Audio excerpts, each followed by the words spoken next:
ओम श्री परमात्मने नमः। श्रीमद् भगवद गीता का 14वां अध्याय।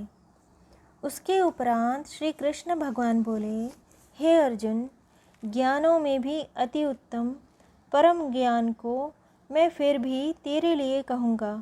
कि जिसको जानकर सब मुनिजन इस संसार से मुक्त होकर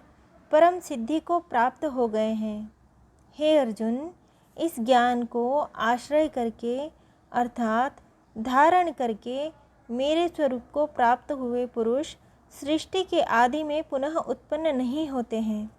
और प्रलय काल में भी व्याकुल नहीं होते हैं, क्योंकि उनकी दृष्टि में मुझ वासुदेव से भिन्न कोई वस्तु है ही नहीं।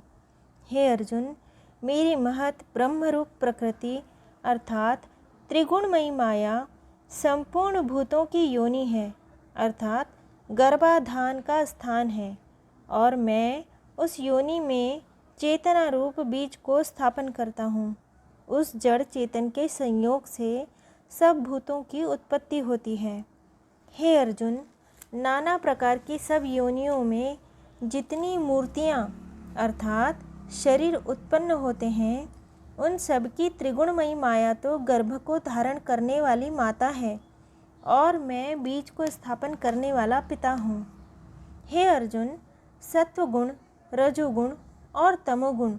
ऐसे यह प्रकृति से उत्पन्न हुए तीनों गुण इस अविनाशी जीवात्मा को शरीर में बांधते हैं। हे निष्पाप, उन तीनों गुणों में प्रकाश करने वाला निर्विकार सत्वगुण तो निर्मल होने के कारण सुख की आसक्ति से और ज्ञान की आसक्ति से अर्थात ज्ञान के अभिमान से बांधता है। हे अर्जुन, राग रूप रजोगुण को कामना और आसक्ति से उत्पन्न हुआ जान वह इस जीवात्मा को कर्मों की और उसके फल की आसक्ति से बांधता है। और हे अर्जुन,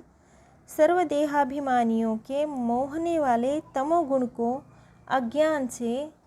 उत्पन्न हुआ जान वह इस जीवात्मा को प्रमाद, आलस्य और निद्रा के द्वारा बांधता है।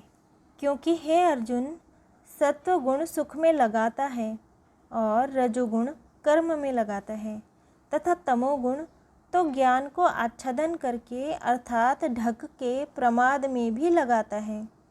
और हे अर्जुन, रजोगुण और तमोगुण को दबाकर सत्वगुण होता है अर्थात बढ़ता है,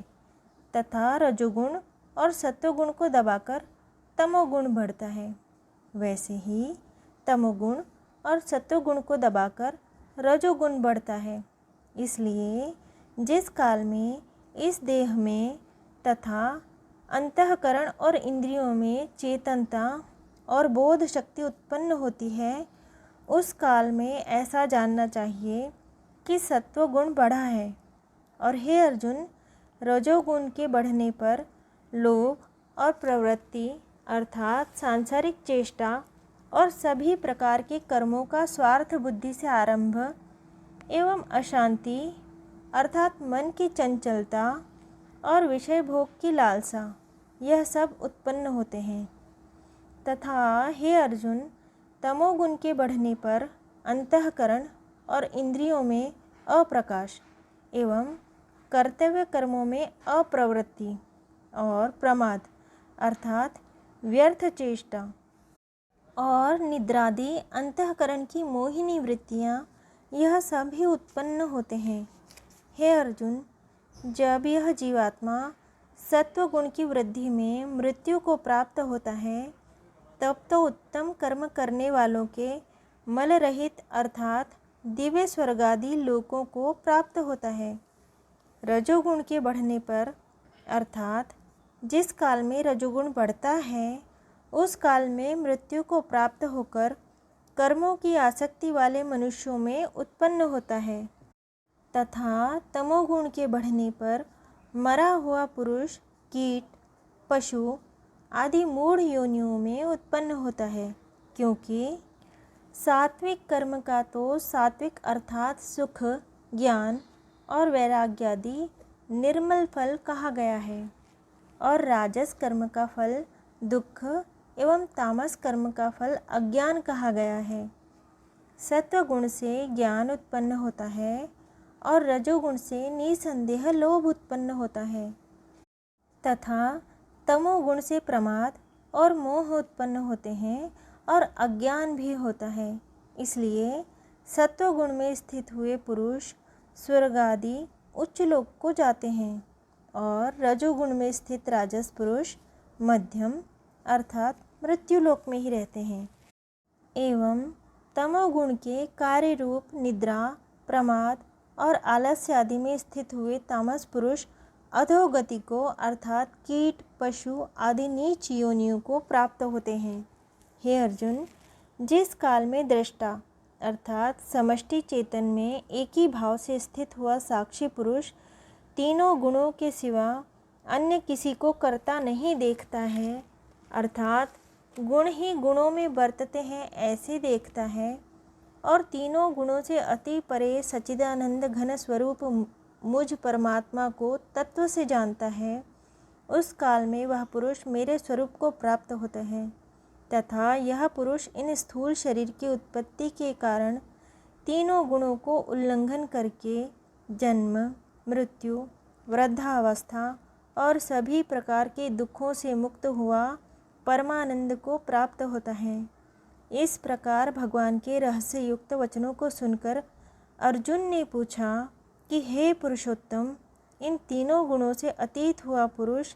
किन किन लक्षणों से युक्त होता है और किस प्रकार आचरणों वाला होता है तथा हे प्रभु, मनुष्य किन उपायों से इन तीनों गुणों से अतीत होता है। इस प्रकार अर्जुन के पूछने पर श्री कृष्ण भगवान बोले, हे अर्जुन, जो पुरुष सत्वगुण के कार्य रूप प्रकाश को और रजोगुण के कार्य रूप प्रवृत्ति को तथा तमोगुण के कार्य रूप मोह को न तो प्रवृत्त होने पर बुरा समझता है और न निवृत्त होने पर उसकी आकांक्षा रखता है तथा जो साक्षी के सदृश स्थित हुआ गुणों के द्वारा विचलित नहीं किया जा सकता है और गुण ही गुणों में बरतते हैं, ऐसा समझता हुआ जो सच्चिदानंद घन परमात्मा में एक ही भाव से स्थित रहता है एवं उस स्थिति से चलायमान नहीं होता है, जो निरंतर आत्म भाव में स्थित हुआ दुख सुख को समान समझने वाला है तथा मिट्टी, पत्थर और स्वर्ण में समान भाव वाला और धैर्यवान है तथा जो प्रिय और अप्रिय को बराबर समझता है और अपनी निंदा स्तुति में भी समान भाव वाला है तथा जो मान और अपमान में सम है एवं मित्र तथा वैरी के पक्ष में भी सम है एवं संपूर्ण आरंभों में कर्तापन के अभिमान से रहित हुआ पुरुष गुणातीत कहा जाता है और जो पुरुष अव्याभिचारी भक्ति रूप योग के द्वारा मेरे को निरंतर भजता है वह इन तीनों गुणों को